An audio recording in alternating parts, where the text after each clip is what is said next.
New ইয়র্কের Manhattan থেকে আপনাদের সঙ্গে আছে আমি খালেদ মহিউদ্দিন। বাংলাদেশের সাম্প্রতিক রাজনৈতিক পট পরিবর্তন ও ভূ রাজনীতিতে যুক্ত করেছে নতুন মাত্রা। নানা ধরনের কথা হচ্ছে, চলছে প্রচার প্রপাগান্ডা, সংবাদ মাধ্যমকে ব্যবহার করে এক ধরনের পক্ষ বিপক্ষও তৈরি হচ্ছে নানাভাবে। এইসব নিয়ে কথা বলার জন্য আজ আমাদের সঙ্গে রয়েছেন আন্তর্জাতিক খ্যাতিসম্পন্ন অনুসন্ধানী সাংবাদিক জনাব জুলকারনাইন সায়ের খান।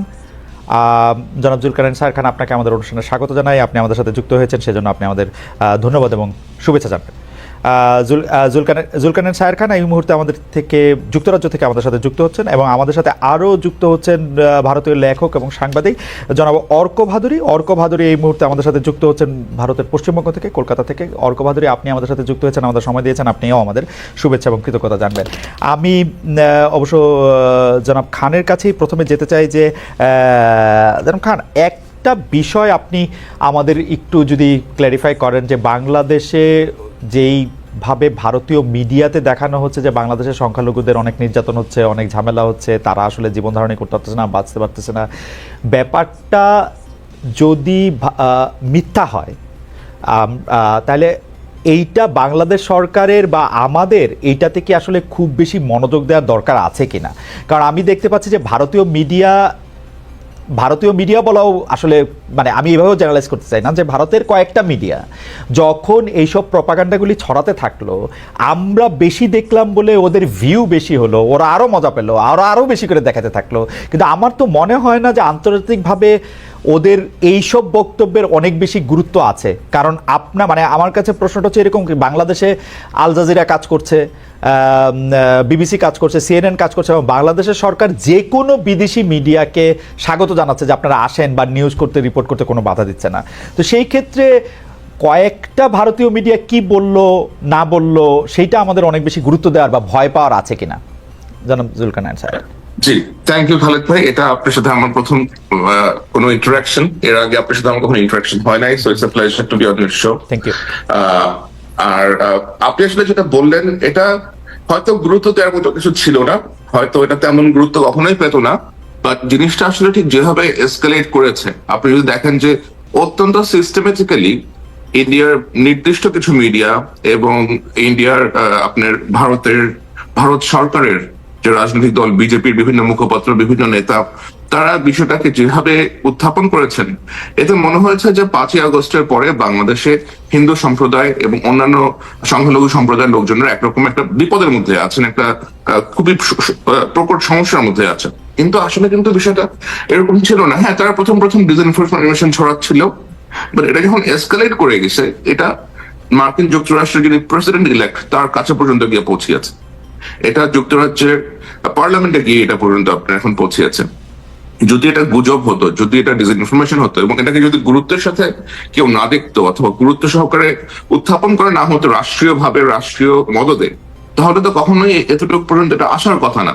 আপনি দেখবেন যে আমরা যখন বাংলাদেশের শেখ হাসিনা সরকারের বিভিন্ন কার্যক্রম নিয়ে যুক্তরাজ্য পার্লামেন্টে অ্যাপ্রোচ করা হয়েছে, বিভিন্ন ইউএস সিনেট বডির কাছে অ্যাপ্রোচ করা হয়েছে, এটা অনেক সময় লেগেছে ওরকম কোন রকমের রেসপন্স পেতে। এত দ্রুত কিন্তু কখনোই কোন রকম রেসপন্স পাওয়া যায় নাই। বাট আপনি এখানে দেখেন, এখানে দেখে মনে হচ্ছে যে 3 মাস বাংলাদেশে একটা অন্তর্বর্তীকালীন সরকার আসছে, 3 মাসে যেন পুরো বাংলাদেশ ড্যামেজ হয়ে গেছে। এবং এর ম্যাক্সিমাম আপনার 95% of this claims are false. আপনি যদি দেখেন যে ইন্ডিয়াতে একটা মন্দিরের মধ্যে পূজা হচ্ছে, সেই পূজার ছবি কিনে বলা হচ্ছে যে বাংলাদেশের মন্দির ভাঙা হচ্ছে।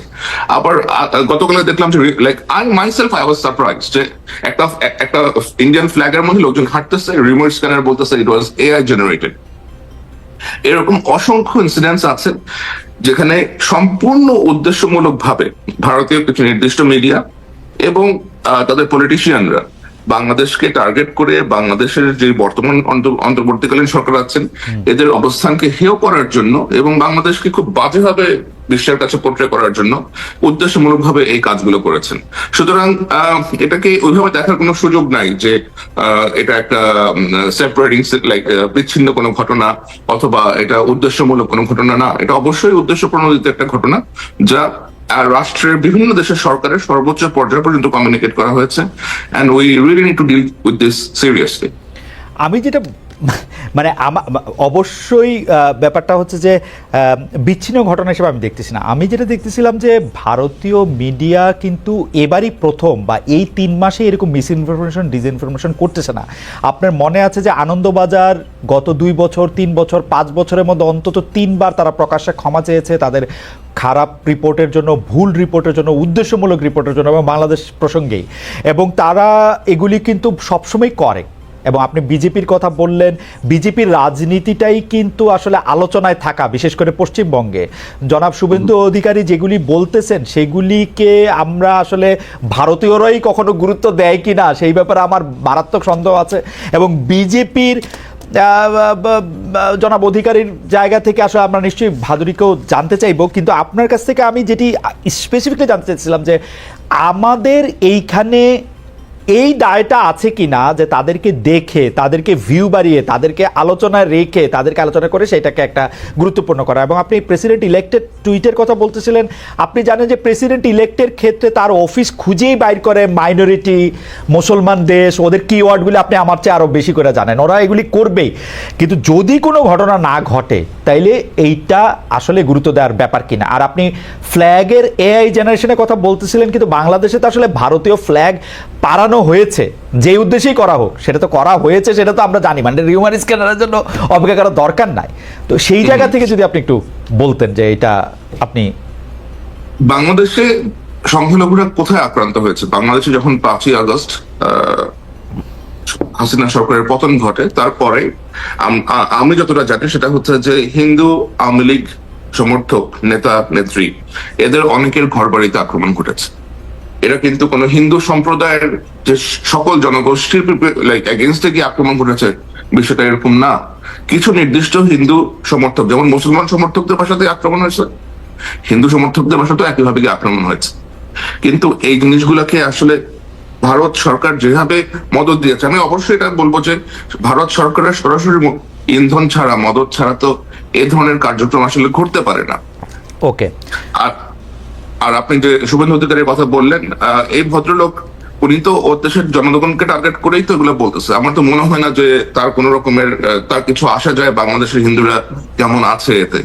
অবশ্যই আসা যায় না, অবশ্যই আসা যায় না, অবশ্যই সে চায় আরো ভোট, সে চায় আরো ভোট, সে চায় আরো ভোট। সো এই সে জানে কোন টিউনে কথা বললে তার এখানকার ভোটাররা প্রীত হবে, সে ওইভাবে কথা বলতে।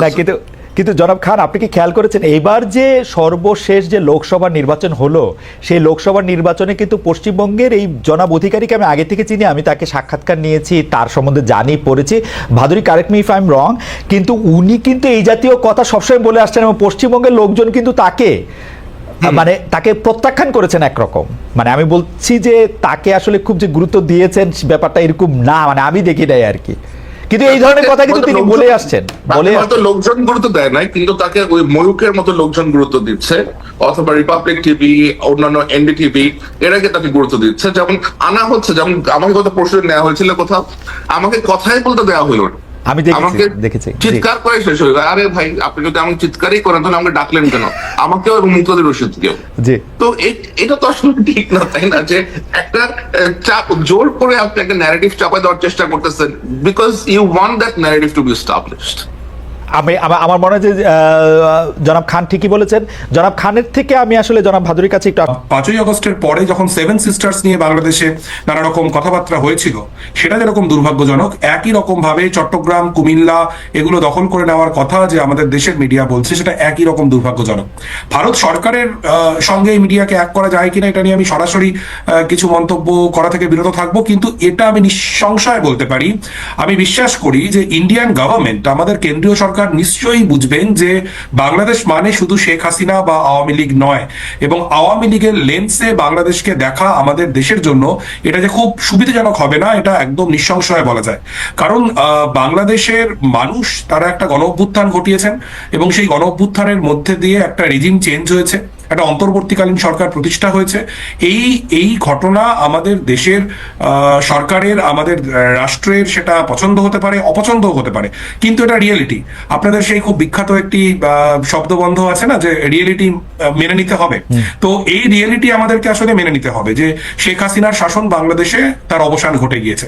কাজেই Indian media, Indian political party বা সিভিল সোসাইটির প্রত্যেককেই যদি মনে হয় যে আমরা যদি এই আওয়ামী লীগের লেন্সের বাইরে বাংলাদেশকে দেখতে পারি খানিকটা নিরপেক্ষ ভাবে, সেটা অনেকটা বেটার হবে। আর দ্বিতীয় যে কথাটা আমি বলতে চাই খুব স্পেসিফিকলি, 1 মিনিট আমি সময় নিচ্ছি, বাংলাদেশে বিশেষ করে বুয়েট বা অন্যান্য ক্যাম্পাসে যখন ভারতের পতাকা মারানোর যে ঘটনা ঘটলো, আমি রিউমার স্ক্যানারের প্রতিবেদন পড়েছি, সেটা একটি ঘটনা নিয়ে বলেছে, কিন্তু এটাও আমরা জানি যে বাংলাদেশে কিন্তু এই ঘটনা ঘটেছে। সেটা কিন্তু একজন ভারতবাসী হিসেবে আমাকে অত্যন্ত যন্ত্রণা বিদ্ধ করেছে। এবং এটাও খুব স্পষ্ট যে বাংলাদেশের পতাকা যেরকম বাংলাদেশ রাষ্ট্রের সম্পত্তি, তেমনি বাংলাদেশের জনগণ সেই পতাকা ওন করেন। এই গণ অভ্যুত্থানেও যেমন বাংলাদেশের পতাকা মাথায় বেঁধে ছাত্রছাত্রীরা আন্দোলন করেছিলেন, তেমনি বাংলাদেশের মানুষ নিশ্চয়ই জানেন যে আমাদের কৃষক আন্দোলনে, আমাদের সিএএ বিরোধী আন্দোলনে যে দাদিরা ছিলেন শাহিনবাগে, তারাও কিন্তু ভারতের পতাকা নিয়েই রাস্তায় নেমেছিলেন। ভারতের পতাকা পদদলিত করলে আসলে সবাইকেই আসলে তাদের আবেগকে খানিকটা আহত করা হয়। কাজে এই শুভবুদ্ধিটা যদি সীমান্তের কাঁটাতারের দুদিকেই তৈরি হয়, মনে করি বেটার। জনাব ভাদুরী, আমি দুটো বিষয় আপনার একটু দৃষ্টি আকর্ষণ করতে চাই। একই ব্যাপার নিয়ে আসলে জনাব খানকেও আমি একটু জানতে চাইবো, যে সেটা হচ্ছে যে আপনি বলছেন যে বাংলাদেশকে আসলে আওয়ামী লীগের লেন্সের বাইরে দেখা উচিত ভারতীয় সরকারকে, কিন্তু সেই লেন্সের বাইরে ভারতীয় সরকার কেন দেখবে? আমরা তো আপাতভাবে দেখি যে ভারতের আওয়ামী লীগের লেন্স দিয়ে দেখলে ভারতের অর্থনৈতিক, রাজনৈতিক বা বাণিজ্যিক সুবিধা বা যেটাকে সেই সুবিধাগুলিও যদি না থাকে, ভারতের যে একটা বিগ ব্রাদার রোল প্লে করার যে একটা জায়গা, সেইটা হয় যদি আওয়ামী লীগ থাকে। আরেকটা হচ্ছে যে ভারতকে যে আমরা আসলে বাংলাদেশের লোকজন খণ্ডিত অস্তিত্ব হিসেবে দেখে, এর তো একটা বড় কারণ আমরা তো দেখতে পাই যে ভারতের তখ্তে বসে আছেন নরেন্দ্র মোদী, যিনি একটা সাম্প্রদায়িক আহ্বান জানিয়েই আসলে ভারতে নির্বাচিত হচ্ছেন, একবার না বারবার। এবং ভারতীয় লোকজনকে মনেই হচ্ছে যে একটা সাম্প্রদায়িক শক্তিকেই তারা চান।